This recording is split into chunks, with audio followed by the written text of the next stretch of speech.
அனைவருக்கும் வணக்கம். இன்னைக்கு வீடியோவில் என்ன பார்க்க போகிறோம் அப்படின்னா விருச்சிக ராசி. விருச்சிக ராசிக்காரர்களுக்கு என்ன மாதிரியான பலன்கள் சொல்லப்படுது அப்படின்னு பார்த்தீங்கன்னா, போர் குணம் கொண்டவர்கள் அப்படின்னு இவர்களை சொல்லலாம். சூரியன் 4ஆம் வீட்டில் அமர்ந்திருக்காரு. எதிர்பாராத வகையில் பண வரவு இவர்களுக்கு உண்டாகும். சகோதர விஷயங்களில் தலையிட்டு கெட்ட பெயரை சம்பாதிக்க வேண்டாம் அப்படின்னும், சந்திரனுடைய நகர்வு பண முடக்கத்தை ஏற்படுத்தும் என்றும் சொல்லலாங்க. செவ்வாய் 8ஆம் வீட்டில் இருக்காரு. நீண்ட காலமாக வாட்டிய நோய் உங்களுக்கு பிரச்சனை அனைத்துமே தீரக்கூடியதாக இருக்கும். எதிரிகளுடைய சூழ்ச்சி மறையக்கூடிய காலகட்டமாக விருச்சிக ராசிக்காரர்களுக்கு இருக்குது அப்படின்னு நிறைய பயனுள்ள தகவல்கள் விருச்சிக ராசியை பற்றி சொல்லிக்கிட்டே போகலாம். இந்த வீடியோவில் இன்னும் நிறைய பயனுள்ள தகவல்களை பார்க்கலாம். வீடியோ கண்டிப்பாக உங்களுக்கு பயனுள்ளதாக இருக்கும். கடைசி வரைக்கும் ஸ்கிப் பண்ணாமல் பாருங்கள். நீங்கள் இன்னும் நம்மளுடைய சேனலை சப்ஸ்கிரைப் பண்ணாமல் இருந்தால் சப்ஸ்கிரைப் பண்ணிக்கோங்க. கூடவே இருக்க பெல்லைக்கான மறக்காமல் கிளிக் பண்ணிடுங்க. அப்போ தான் நாங்கள் போடுற இது போன்ற பயனுள்ள வீடியோக்கள் உடனுக்குடன் உங்களுக்கு நோட்டிஃபிகேஷனாக வந்து சேரும். விருச்சிக ராசிக்காரர்களுக்கு என்ன மாதிரியான பலன்கள்லாம் சொல்லப்படுது அப்படின்னு கேட்டால், புதிய முதலீடுகள் இப்போ உங்களுக்கு வேண்டாம் அப்படின்னு சொல்கிறாங்க. அதாவது இப்போ நீங்கள் ஏதாவது புதிதாக காரியத்தை செய்ய போய் அது உங்களுக்கு ஏதாவது பிரச்சனையை கொண்டு வர வாய்ப்பு இருக்குது அப்படின்னு சொல்கிறதால இது மாதிரி சொல்லப்படுது. இது மட்டும் இல்லாமல் நண்பர்கள், உறவினர்கள், அதிகாரிகள் உங்களுக்கு ஆதரவாக இருப்பாங்க. மேலும் வெளியூர் பயணங்கள் நல்ல ஒரு பலனை கொடுக்கும். சுக்கிரன் 5ஆம் வீட்டில் இருக்காரு. உறவினர் வகையில் செலவு வரலாம். நண்பர்கள் உங்களுக்கு உதவியாக இருப்பாங்க. சனி பகவான் 4ஆம் வீட்டில் இருக்காரு. எதிர்ப்புகள் இருந்த இடம் தெரியாமல் மறைந்து போகும். குடும்பத்தில் புதிய ஜீவன் உண்டாகக்கூடிய காலகட்டமாக இருக்கலாம். ஏதோ ஒரு வகையில் மனக்கவலை உங்களுடைய தூக்கத்தை கெடுக்கலாம். ராகு 5ஆம் வீட்டில் இருக்காரு. தொழிலில் சிறந்த முன்னேற்றம் ஏற்படும். ஆடல், பாடல், கேளிக்கை நிகழ்ச்சிகளில் மனம் ஈடுபடும். கேது 11ஆம் வீட்டில் இருக்கிறாரு. வழக்குகளால் அலைச்சல் ஏற்படலாம். தொழிலில் முழு முயற்சியும் எடுத்து நீங்கள் கண்டிப்பாக வாழ்க்கையில் வெற்றி பெறக்கூடிய காலகட்டமாக கூட அமையலாம். இது மட்டும் இல்லாமல் உங்களுக்கு சின்ன சின்ன கெட்ட பேர் வர்றதுக்கான வாய்ப்பு கூட இருக்குது. அதனால் நீங்கள் கவனத்தோடு இருந்துக்கிறது நல்லது. வீண் அலைச்சலால் வெளியூர் பயணங்கள் உங்களுடைய உடலுக்கு சோர்வை கொடுக்கக்கூடியதாக இருக்கலாம். குடும்பத்தில் சின்ன சின்ன குழப்பங்கள் வந்து சேரலாம். எதிரிகள் இருந்த இடம் தெரியாமல் போவாங்க. சனி பகவான் 2ஆம் இடத்துல இருக்காரு. உடல் ஆரோக்கியத்தில் அக்கறையோடு இருக்கிறது நல்லது. ராகு 3ஆம் இடத்துல இருக்காரு. இது மட்டும் இல்லாமல் உங்களுடைய கையில் காசு தங்குவது ரொம்பவே கஷ்டம் அப்படின்னு சொல்லப்படுது. வரவுக்கு ஏற்ற செலவு இருந்துக்கிட்டே இருக்கும். இருந்தாலும் நீங்கள் அந்த செலவில் நீங்கள் கவனத்தோடு பார்க்கறது தான் உங்களுக்கு நல்லது அப்படின்னு சொல்லலாம். மேலும் வீண் வம்பு ஏற்படுறதுக்கான வாய்ப்பு இருக்குது. யாருக்கிட்டையும் நீங்கள் எந்த ஒரு விஷயத்தையும் ஒன்றுக்கு மேலே 2 முறை பேசாதீங்க. சண்டை வரப்போகுது, வம்பு வரப்போகுது அப்படின்னு சொன்னால் அதிலிருந்து விலகி இருக்கிறது உங்களுக்கு நல்லது. இது மட்டும் இல்லாமல் உங்களுக்கு குடும்பத்தில் பெரியவர்களுடைய ஆலோசனை கேட்டு நடந்துக்கிறது நல்லது அப்படின்னு சொல்கிறாங்க. மனைவி, மக்கள் மனதுக்கு உங்களுக்கு இதமாக நடந்து கொள்வாங்க. மேலும் வீடு, வாசல், சொத்து இவை எல்லாமே உங்களுக்கு சிறப்பாக அமைய போகுது. உத்தியோகம் பார்க்குறவங்களுக்கு பதவி உயர்வு கண்டிப்பாக நல்லபடியாக வந்து சேரும். நண்பர்கள் உங்களுக்கு கவனமாக பார்த்துக்கொள்வது நல்லது. நண்பர்கள் மூலமாக சின்ன சின்ன பிரச்சனைகள் வர்றதுக்கான வாய்ப்பு கூட இருக்குது. இது மட்டும் இல்லாமல் உங்களுக்கு வீடு, வாசல், சொத்து, சுக பிராப்தம் இவை எல்லாமே இருக்குங்க. நீங்கள் எதுக்குமே பயந்துக்க வேண்டாம். உங்களுக்கு உங்களுடைய வளர்ச்சியை கண்டு உங்களுடைய உற்றார் உறவினர்கள் கூட பொறாமைப்படுற அளவுக்கு உங்களுடைய வளர்ச்சி சிறப்பாக இருக்கும் அப்படின்னு சொல்லலாம். இரும்பு சம்மந்தப்பட்ட வேலை செய்கிறவங்களுக்கு கொஞ்சம் எச்சரிக்கையாக இருக்கணும். ஏன் அப்படின்னா அது உங்களுக்கு காயத்தை ஏற்படுறதுக்கான வாய்ப்பு கூட ஏற்படுத்தலாம். அதனால் நீங்கள் கவனத்தோடு இருக்கிறது நல்லது அப்படின்னு சொல்லப்படுது.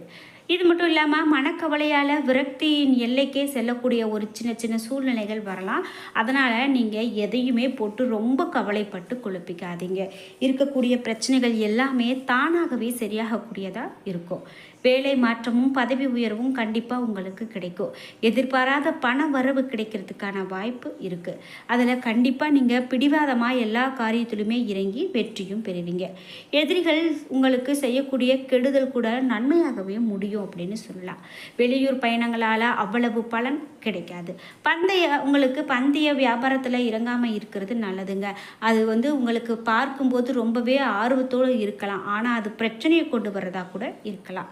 பந்தய விஷயத்தில் இறங்காமல் இருக்கிறதும், ஆன்லைன் சூதாட்டம் இது போன்ற விஷயங்களில் சிக்காமல் இருக்கிறதும் உங்களுடைய கையில் தான் இருக்குது. நெருங்கிய உறவினர் வீட்டு சின்ன சின்ன கஷ்டம் பிரச்சனைகளுக்கு நீங்கள் போய் பஞ்சாயத்து செய்யக்கூடிய ஒரு சூழ்நிலை கூட வரலாம். இது மட்டும் இல்லாமல் மேலும் மனதில் தீய எண்ணங்கள் தோன்றாமல் பார்த்துக்கோங்க, அதுதான் நல்லது. பிரிந்து போன உறவை கூட ஒட்ட வைக்க பார்ப்பீங்க. தொழிலுக்கு இடையூறாக இருந்த எதிர்ப்புகளை முறியடிப்பீங்க. குடும்பத்தில் மகிழ்ச்சியான சம்பவங்கள் நடக்கிறதுக்கான வாய்ப்பு அதிகமாக இருக்குது. எதிர்பாராத பண வரவு கூட கிடைக்கலாம். மேலும் அரசாங்க அதிகாரிகளால் இடையூறு ஏற்படுறதுக்கான வாய்ப்பு இருக்குது. உங்களுக்கு வீண் பழி சொல்கிறதுக்கான ஆளாகிறதுக்கான வாய்ப்பு இருக்குது. கவனமாக இருங்க. செலவு கட்டுப்படுத்தி வரவை பெருக்கிறது நல்லது. கொடுத்த வாக்கை காப்பாற்ற சிரமப்படுவீங்க. ஏற்றுமதி இறக்குமதி தொழிலில் சிறப்பான பலன்களை நீங்கள் பெறுவீங்க. நண்பர்களும் எதிரிகளாக மாறக்கூடியதாக கூட இருக்கலாம். இந்த வாரத்தில் பொருள் வரவு உங்களுக்கு அதிகரிக்கும். உறவினர்கள் ஒத்தாசையாக இருப்பாங்க. கூட இருப்பவர்களே குழிப்பறிக்க நினைப்பாங்க. அதனால் எச்சரிக்கையாக இருங்க அப்படின்னு உங்களுக்கு சொல்லப்படுது. இது மட்டும் இல்லாமல் மேலும் என்ன மாதிரியான பலன்கள் அப்படின்னா, கடன் தொல்லை அதிகமாக இருக்குது, நான் என்ன பண்ணுவேனே தெரியல அப்படின்னு கடன் பிரச்சனையை பார்த்து பயப்படுறீங்களா? கடன் தொல்லைகள் உங்களுடைய கையை விட்டு போகக்கூடியதா? இனிமேல் நீங்கள் ரொம்பவே முயற்சி எடுக்கணும். கடவுளுடைய வழிபாடு ஒரு பக்கம் இருந்தாலும் கூட நீங்கள் முயற்சி எடுங்க. கண்டிப்பாக அந்த கடன் தொல்லையில் இருந்து உங்களால் வெளிவர முடியும். மேலும் சுக்கிரன் உங்களுக்கு நல்ல ஒரு பலனையே கொடுக்க போகிறாரு. இதனால் என்ன மாதிரியான பலன் வரும் அப்படின்னா, நீண்ட கால திருமண முயற்சிகள் கண்டிப்பாக உங்களுக்கு வெற்றியை கொடுக்கும். அடிக்கடி வெளியூர் பயணங்கள் செல்றதுக்கான வாய்ப்பு இருக்குது. வியாபாரத்தில் புதிய முயற்சிகளில் இறங்க வேண்டாம் அப்படின்னே சொல்கிறாங்க. இப்போதைக்கு நீங்கள் புதிய முயற்சி உங்களுக்கு கஷ்டத்தை கொடுக்கறதா கூட அமையலாம். ஆடம்பர விருந்துகளுக்கு அதிகமாக செலவு செய்யாமல் இருக்கிறது நல்லது.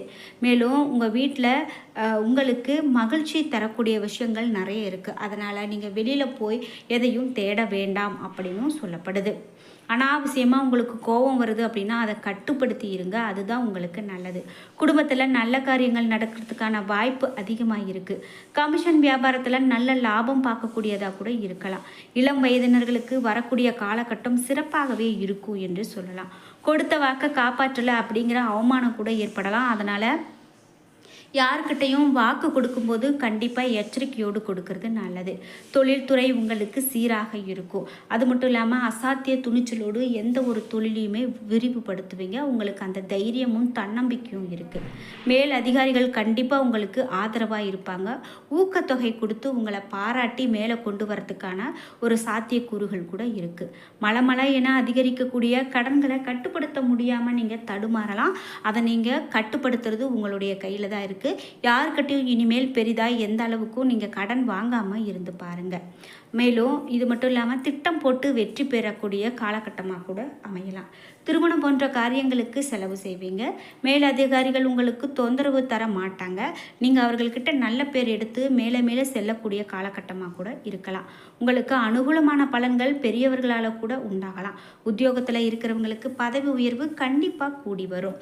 அது மட்டும் இல்லாமல் உஷ்ணம் சம்மந்தப்பட்ட நோய்களால் மருத்துவ செலவு செய்யறதுக்கான வாய்ப்பு இருக்கலாம். ஆரம்பத்தில் உங்களுக்கு இடையூறாக இருந்த சின்ன சின்ன பிரச்சனைகள் கூட இப்போது உங்களை விட்டு விலகி போகக்கூடிய காலகட்டமாக இருக்குது. அதனால் இனிமேல் வரக்கூடிய காலகட்டத்தில் பெரிதாக எந்த விஷயத்துக்கும் நீங்கள் பயந்துக்காமல் இருங்க. கண்டிப்பாக எல்லா தடையுமே நீங்கி திட்டம் போட்டு வெற்றி பெறுவீங்க அப்படின்னே சொல்லலாம். மேலும் உங்களுக்கு சனி பகவானுடைய ஆதரவு இருக்குது. அதனால் நீங்கள் எதுக்கும் கலங்காமல் இருங்க. உத்தியோகத்தில் இருக்கிறவங்களுக்கு பதவி உயர்வு வர்றதுக்கான வாய்ப்புகள் அதிகமாக தான் இருக்குது. அது மட்டும் இல்லாமல் உங்களுக்கு அரசாங்கத்தில் நினைத்த வேலைகள் தடங்கள் இல்லாமல் கிடைக்கிறதுக்கு கண்டிப்பாக உங்களுடைய முயற்சி அதிகமாக தேவைப்படுது. மேலும் நீங்கள் சிவபெருமானை வழிபட்டுட்டு வாங்க, நிச்சயமாக உங்களுக்கு பலன்கள் நல்லபடியாக இருக்கும். முருகப்பெருமானை வழிபடும் போது கண்டிப்பாக உங்களுக்கு வீடு வாங்கக்கூடிய யோகம் கூட உண்டாகுங்க. எல்லாமே உங்களுக்கு பயனுள்ளதாகவே இருக்கும். என்ன நண்பர்களே, இன்றைக்கி வீடியோவில் எந்த ராசிக்காரர்களுக்கு என்ன மாதிரியான பலன்கள்லாம் அமைய போகுது, அதை நமக்கு எப்படி கடைபிடிக்கணும் அப்படிங்கிற எல்லா தகவலையும் பார்த்து தெரிஞ்சுக்கிட்டோம். இந்த வீடியோ கண்டிப்பாக உங்களுக்கு பயனுள்ளதாக இருக்கும். வீடியோவை கடைசி வரைக்கும் பார்த்ததுக்கு நன்றி. நீங்கள் இன்னும் நம்மளுடைய சேனலை சப்ஸ்கிரைப் பண்ணாமல் இருந்தால் பண்ணிக்கோங்க. வீடியோ பிடிச்சிருந்தால் லைக் பண்ணுங்கள், ஷேர் பண்ணுங்கள், கமெண்ட் பண்ணுங்கள். நன்றி நண்பர்களே.